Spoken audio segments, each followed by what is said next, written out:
Hello, I'm David. Hi, I'm Julie. Now we're going to do a review of Clank Catacombs.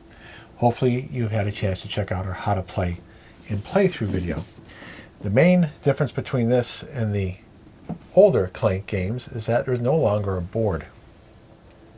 Instead you have tiles. So normally you wouldn't have these tiles around the board here. You'd start out with the center tile, but I'm showing what it would look like as it is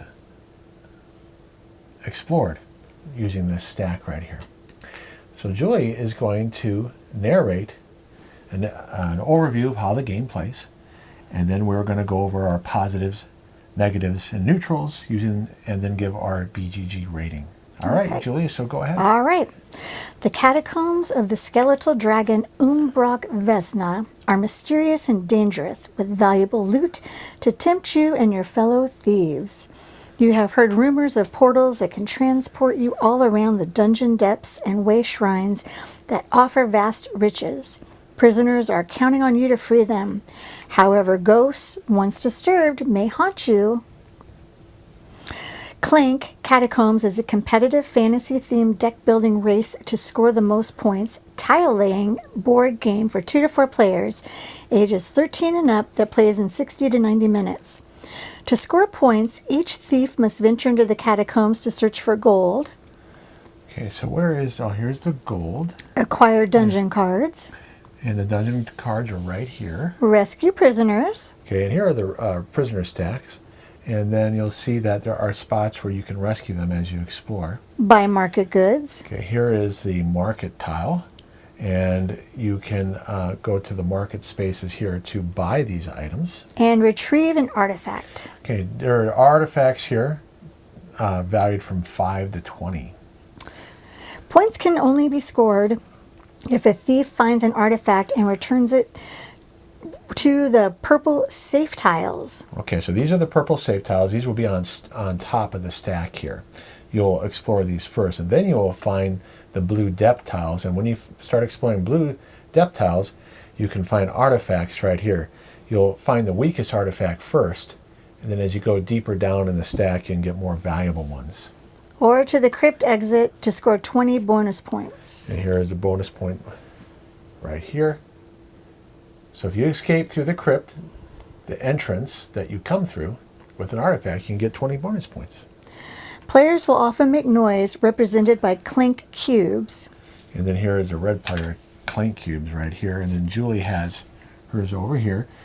The first player will have 3 Clank cubes in the Clank area, and the second player will have 2, the third player will have 1, and the fourth player will have 0.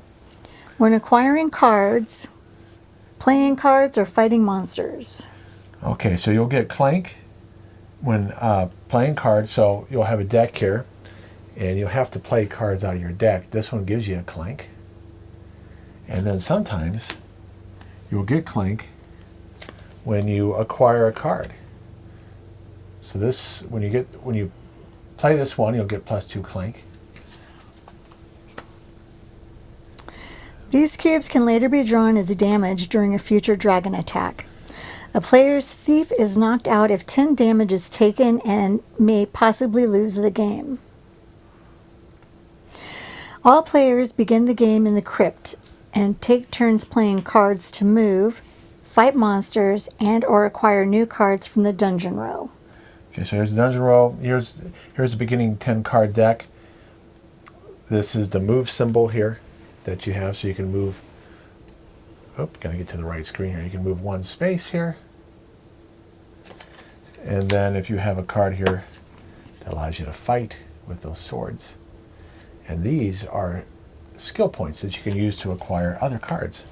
During a player's turn, the player's thief can discover minor secrets, use room actions such as healing, visit... Okay, healing is right here. Visit Wayshrines Wayshrines right to here. gather gold, spend gold in the market to acquire helpful items, and spend lockpicks to move through locked passages. Okay. Locked passages are examples right here. Free prisoners. And right here. Or discover major secrets. And the major secrets are like these tiles right here. And they're usually all good. And major secrets, these are minor secret areas. Trying to see if I have a major secret on here. They're around here somewhere, but keep on reading. Artifacts, excuse me, artifacts can only be found in dungeon depth blue rooms, and unless a thief has a backpack, a thief can only grab one artifact. So a backpack will allow you to take 2 artifacts. And so you have to have an artifact, at least one, and this is the lowest valued one, to leave the crypt and win. So you can't win without an artifact.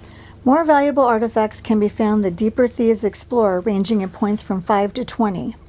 At the end of the game, a thief must be in possession of an artifact to score any points. Each thief begins with their own matching deck of 10 cards. 5 cards are drawn each turn, and all drawn cards typically must be played. So, being a deck builder, you'll shuffle up your beginning deck of 10. And by the way, the major secrets are found in chests right here. I just remembered that. So you would spin a lockpick to open that chest, and that's how you get a major secret. So each player would start with 5 cards, and then you would, on your turn, you would play off 5 in any order you want. So this one would give a clank. This would allow me to move 1, and these 3 cards would give me 3 skill points to buy cards in the dungeon row or in the reserve area. Played cards contain symbols that provide options for a thief to move with boots, fight with swords, and acquire and use cards in the dungeon row or reserve with skill points. Right. So if I wanted to get this card here from the reserve row, it costs 2 skill points, and when I play it later, it will give me another skill point and 2 fight monsters here. So for instance, to defeat this monster, I would need 2 swords, 2 fight token icons to defeat it. Deck building is a dominant game mechanic when cards are acquired with skill points to provide player actions and score points at the end of the game. For example, a tome purchased from the reserve with 7 skill points will score 7 points, but clog up your deck since it provides no additional benefits. So it costs 7 here, gives you 7 skill points, but when you draw it, when you draw your 5 cards, you won't be able to do anything with this card. So you got to be careful when you acquire these, because it can slow you down later if you get them too soon. Cards added to a player's deck from the dungeon row or reserve may permit discarding, trashing, which is removing a card from the game, or provide opportunities to draw more cards. Okay, so here's a card that you can buy, and it goes away when you buy it, but it allows you to trash. You can get 2 gold or trash up to 2 burgles. And burgles are weaker cards that eventually you'll have stronger cards. You'll want to get rid of these. So, and then it will be taken out of your deck and permanently taken out to make room for better cards. Some cards must be played that generate clank, or when a card is acquired with skill points in the dungeon row. So again, if you get this one, allows you to draw 2 cards, but it also gives you +2 clank. And you don't want clank, because we're going to go over here soon how the clank will go in this bag here when the dragon attacks. Clank represents a thief making noise that will attract the attention of the dragon and may result in the thief taking damage in a future dragon attack. Clank is placed on the clank space of the clank board. At the end of a player's turn, any fought or acquired dungeon cards are replaced from the dungeon deck. So let's say these 2 were bought, and we have to replace the ones that were bought, and a card with the dragon symbol comes up. Okay, if one or more dungeon cards show a dragon symbol, the dragon attacks. First, all clink cubes on the clink board space are placed in the dragon bag. Okay, so I'm going to put the 3 I had there and the 2 that Julie had. And there's 24 dragon cubes in here, and they're not bad to draw these, but there's only 24 in here. And if the bag ever runs out, everybody loses. So we look at the board here based on where the dragon is and the number of players. We're going to draw 3 clank cubes. So if this was on my turn, I bought these cards and I replaced them. A dragon attack occurs, and I draw 3 out of the bag. So let's see what happens. Oh, I got hit once, and Julie got hit, and this black one goes off to the side. Okay. Damage is typically caused when a player's Clank cube is drawn from the dragon bag during a dragon attack and then placed on the thief's health meter. The number of Clank cubes to be drawn in a dragon attack will increase over the course of the game when the thieves take artifacts and dragon eggs. So every time a character takes an artifact, it will go up 1. And if you get a dragon egg, which can be found here in Minor Secrets. So let's see if there's one here. Oh, not in that pile. So here's a dragon egg here. And if you take a dragon egg, the dragon gets angry as well. And it's worth 3 points. But the dragon attack track goes up. Some dungeon cards or tunnels with monster icons can also cause damage, where a damage cube is added to a thief's health meter from the thief's cube pool. So that's a tunnel where if you don't have a fight icon on a card, you'll take 1 damage getting through that tunnel. A player will lose the game, score 0 points after receiving 10 damage if the player has not yet grabbed an artifact. Okay. However, So your cubes will be kept tracked right here. And if you got 10 damage, you'll get knocked out. However, a player can still score points if the player's thief takes 10 damage with an artifact while on a purple safe tile. So if I get knocked out here, the dragon attack happens. I'm on a purple tile. Even if I have 10 damage and I have an artifact, I won't lose. But if I got knocked out here on the blue tile with an artifact, or without an artifact, I don't get rescued and I lose. The thief is knocked out of the game and rescued, but misses out on the 20 bonus point master token gained when exiting through the crypt with an artifact. A thief who is knocked out of the dungeon blue tile depths, even with an artifact in the thief's possession, scores 0 points. Players who remain in the catacombs can also be knocked out when the dungeon deck is exhausted or when all the cubes from the dragon bag have been drawn. A new feature in this edition includes ghosts, which are represented by white cubes and encountered on haunted tiles. Ghost cubes are placed in the Clank bag after a dragon attack and inflict 1 damage to all thieves when drawn. Drawn ghost cubes are immediately placed on the Clank area to be possibly drawn again in the future. Other changes in this edition are prisoners that can be rescued with lockpicks and Wayshrines that can award gold when visited. Another change is that each thief who escapes draws 4 cubes or 6 cubes in a 2-player game from the dragon bag instead of taking their normal turn to act as a timer for any thieves remaining in the crypt. So let me explain that. So if I were to get out with an artifact, and I get my mastery token here, 20 bonus points. So I no longer play, but Julie's running around still. So when she's done with her turn, on my turn, with it being 2 players, I will draw 6 cubes. And that's basically the timer for Julie, because if you run out of cubes in the bag, she will get knocked out. Yep. Okay. The game ends when all players have either exited with an artifact, been knocked out and rescued with an artifact, or knocked out in the dungeon depths. The player with the most points wins. Ties are broken by the player who has acquired the most valuable artifact. So if Julie were able to get this 20 artifact and we were tied, she would win. For instance, if I had the 5 artifact. Okay, and points are calculated by adding numbers in green circles found on artifacts, dungeon deck cards, reserve cards. Let me show the reserve cards. Like here's the tome again. Market items. Market items, I showed the crown, but even the backpack, for instance, is worth points. And tokens such as the mastery token and monkey idols and prisoners. So the monkey idol is right here. That starts up, face up on the board where anybody can go in that room and get one. And then accumulated gold is worth 1 point each. And that's it. That's it. Okay, so that was a quick overview. If you want a more detailed on how to play, please check out our How to Play and Playthrough video. So let's take a look now at how our positive, negatives, and neutrals. Okay. I go first. Yes. I think this is a new cool take on this game by using tiles instead of having a board. I thought that was really interesting. I did find it easy to play and learn. Well, actually, David taught it to me, but it was easy to pick up. I like the art on the tiles. I like the colors. They're just real bright and they pop.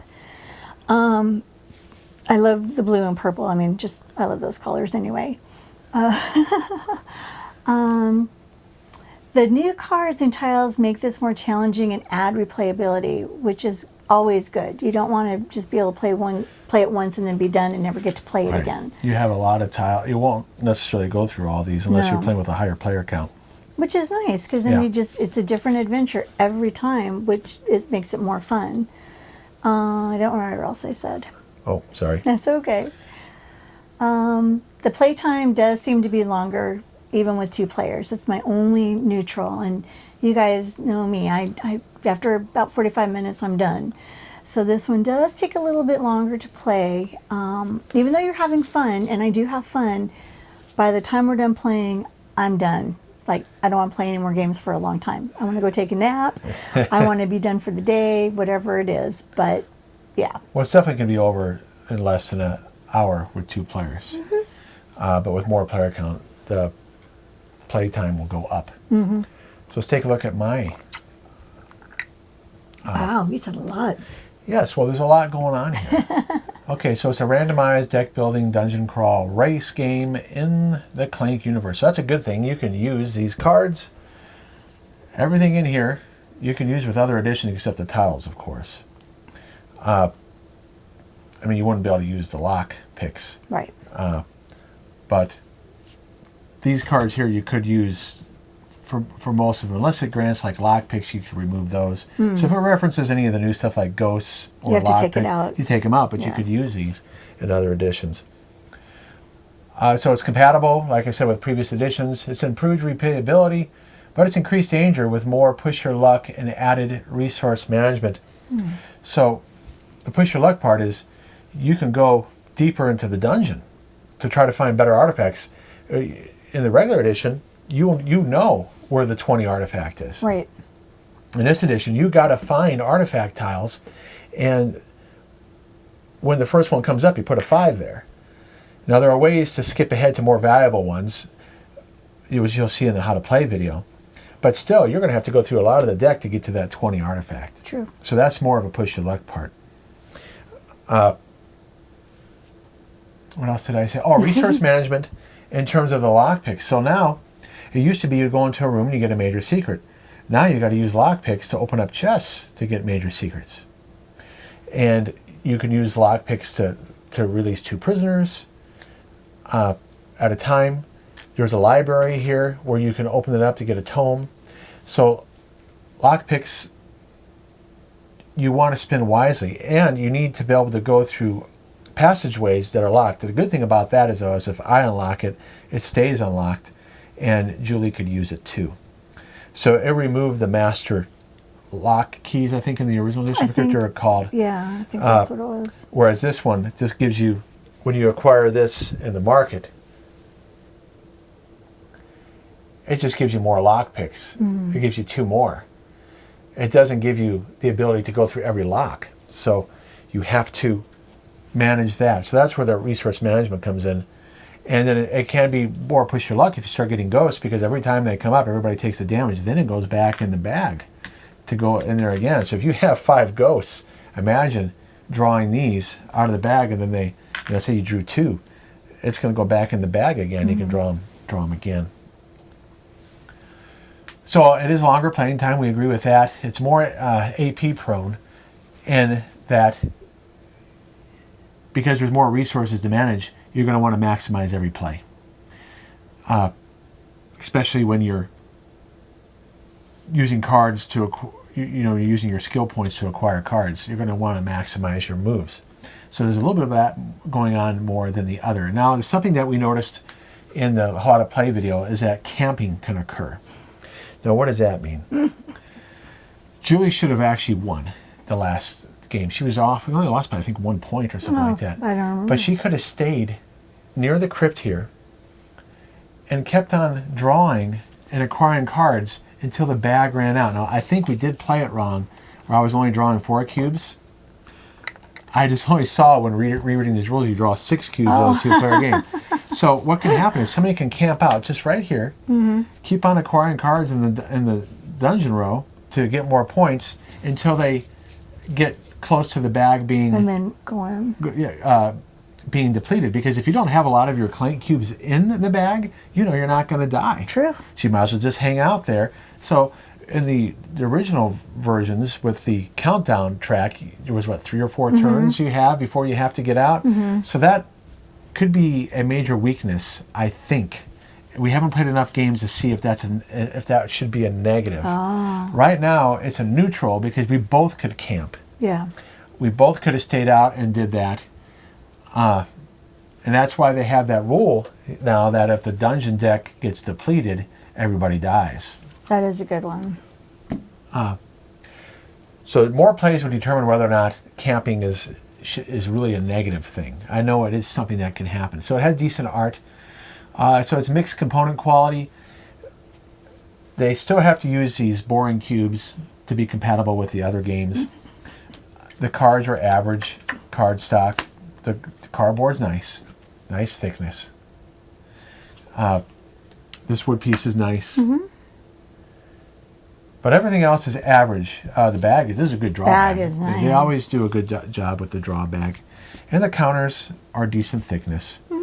But it's average card quality.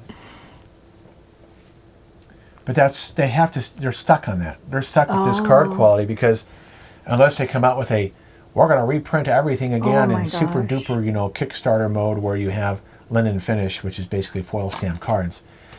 They have to stick to this. That's why Magic the Gathering always has to have that symbol on the back of the card. They're stuck with that forever. Oh, wow. I had no idea. Yeah. I know the person that designed it. Oh, nice. I believe she's the owner of Piazzo role-playing games.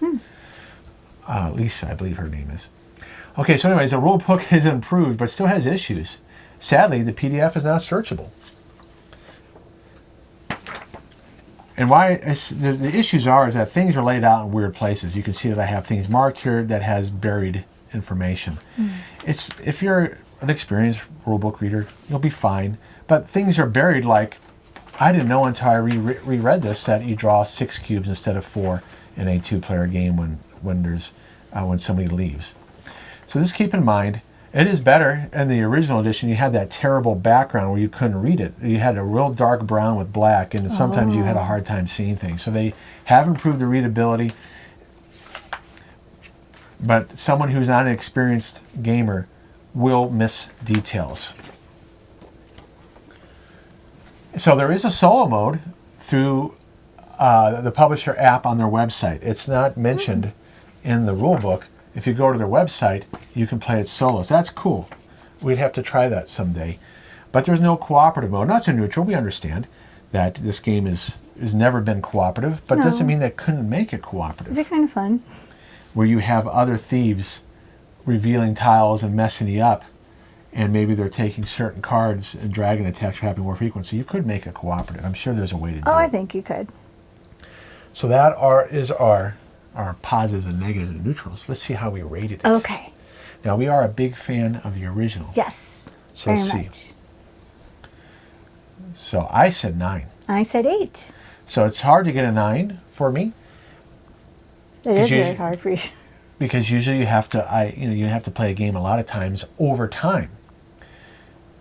I know that this is something that we will. Does it fire old Clank? No, because you play the older Clank when you want to play a quicker version, and you want to play a certain scenario like with the Mummy, for instance, or you want to deal with sunken caverns, Right. with the water issues. Right. So you play those scenarios because you know what you're getting when you play it.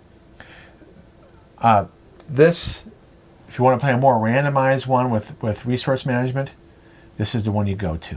Mm-hmm. What would you like to add? Oh, I really love this game system. I really do. I think I didn't rate it higher is probably because the time element. Yeah, it's longer. And I'm not gonna lie, it makes my brain hurt after I'm done playing. But it's a good hurt, you know. It's because I had fun. I had a good time.